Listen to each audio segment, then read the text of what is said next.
Okay, let's get to a bit of a change in tack now, because the federal government's amendments to sexual harassment laws, following on from the Respect at Work inquiry, are taking effect imminently.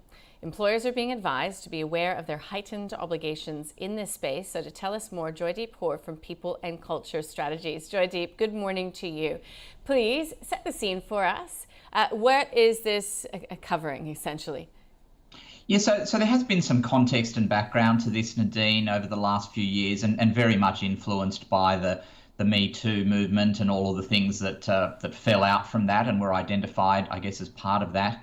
That the federal government, through the Australian Human Rights Commission, conducted a very extensive inquiry in relation to how prevalent sexual harassment was. And I think while there were numerous findings and recommendations made, the summary of all of that was very much that while there have been laws dealing with sexual harassment in Australia for the better part of 40 odd years, they simply were not effective in terms of dealing with the real issues involving sexual harassment.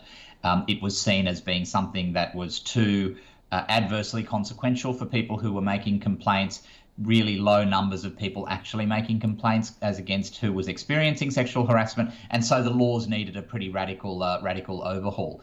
So that's the background to it, and the federal government, as part of a number of changes made in the last 6 to 9 months, has fairly drastically ensured that employers are going to be held to far greater standards when it comes to what they do to prevent sexual harassment from occurring in their workplaces. Okay, so what are some of these key changes in how this will be dealt with?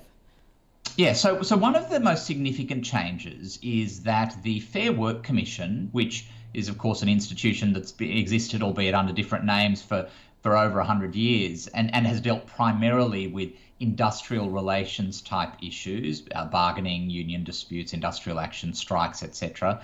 Over the last 20, 30 years has also dealt with individual employment disputes, unfair dismissal claims and similar things. More recently, it has started to deal with anti-bullying applications. That body, the Fair Work Commission, is now going to be empowered to deal with sexual harassment in a very similar way to how it has been empowered in recent years to deal with anti-bullying complaints.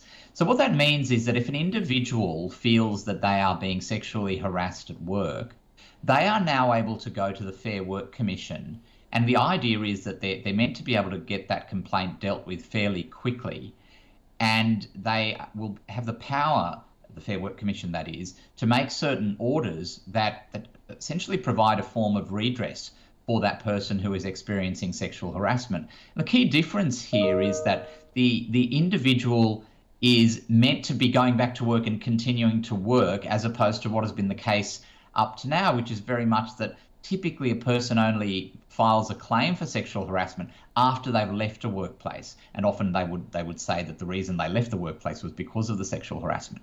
So the Fair Work Commission is now being given all of these quite new and significant broad powers to address sexual harassment. That's one of the major areas of change. And the second major area of change is in relation to what the law talks about as positive obligations that employers now have, which means they've got to have a lot more preventive focus, not just be reactive if someone's making a complaint. Okay, so just let's delve in a little deeper to those positive duties, because that's what business owners will have to really take seriously and start implementing when. I mean, what does that involve? Yeah, it's interesting, Nadine. I mean, we ran a seminar earlier this week for a number of our clients, and I was sharing with them that the vast majority of employers in Australia are actually handling sexual harassment and discrimination in broadly a very similar way. And that approach up to now has been having a policy, doing some kind of training in the majority of instances, but most of that training is pretty tick a box and perfunctory. What these changes now require an employer to do is be far more proactive. And what that means in practice is that an employer can't just rely on a let's wait and see and let's only take decisive action if someone makes a complaint about something. They have to be ahead of the game. In other words, they have to be monitoring and observing what are the risk areas that are existent within their organisation. At a most practical level, if you've got an employee that tells a lot of jokes, shares a lot of personal information that could be considered to be inappropriate, it might be of a sexual nature or whatever, it's not enough just to say, well, look, everyone seems to think that that's a joke. No one's really minding. No one seems upset. So we'll just let it go. Under these new laws, and arguably this is what employers should have been doing anyway, but it's now been crystallised into more severe consequences if they don't. A manager, a leader within that organisation needs to be responding to that kind of behaviour, identifying that as a risk, understanding that that could be contributing to another person's work environment being made hostile, which is the language that the law is using for the first time in Australia. It's been used that way in North America for a number of decades.